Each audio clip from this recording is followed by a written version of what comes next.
басына сәукеле кетпейді. Сондықтан мен әдемелеп, әшекейлеп, мына түрлі түсті моншақтарменен әсемдеп сәукеле тігіп отқан жағдайым бар. Әй бәрекелді, әдемі болып сәукелең келіншек. Апа, ұнады ма сізге? Ұнап отыр, ұнап отыр. Әдемі. Осының енді кішкене мына жерде моншақтары қалды, соны жабыстырсам, менің сәукелем дайын болады. Әдемі сәукеле болады. Төрге шыға ғой кет. Мен сәукеле тігіп отырмын. Сен дәл уақытында келдің отыра ғой. Мінекей қазір ғана апаларыма, жеңгеме мақтанып сәукелемді көрсетіп отырған едім. Мінекей қыз бала, енді сен жетіге толып, үлкен қыз болдың. Енді жетіге толған соң қыз бала осы сәукелені басына киіп, моншақтарын сылдырлатып жүретін болған. Мінекей менің сәукелем дайын болды. Осыны киіп көргің келе ме сенің? Ал, олай болса сәукелені кигізіп көрейік басына. Ой, кәнеке менің сәукелем. Әдемі жараса кетті.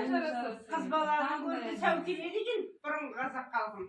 Ал, жеңеше, менің кіші қызым бар еді. Соны ырымдап, қолы жеңілдеп, сіздің қолыңыз жеңілдеп естідім. Сондықтан сізге құлағын тестіртіп алсам ба деп едім. Қызым дала келейік қазір.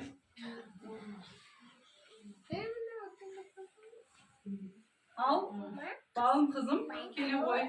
Сен қорқпа, енді сен де әкең сияқты құлағыңды тесіп, шырға тағып сылдырлап, осы әкең сияқты үлкен болып өскенде басыңа сәукеле киіп жүретін боласың, жарай ма?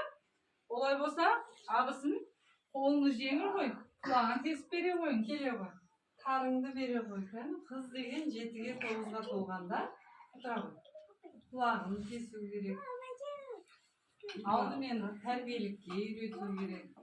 Енді тарыменен құлағын жұмсартып алайық.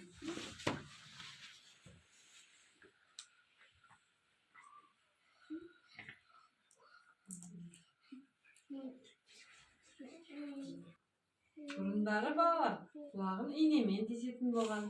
Енді бұның жібін майлап жылжытып тұрыңдар, жарайды ма? Сонда құлағы бекітіліп қалмайды екен қызымыздың.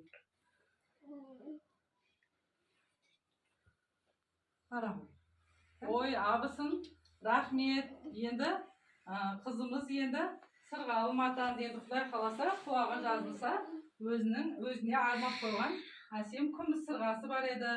Соны тағатын боламыз. Ой, жарайсың. Күшті.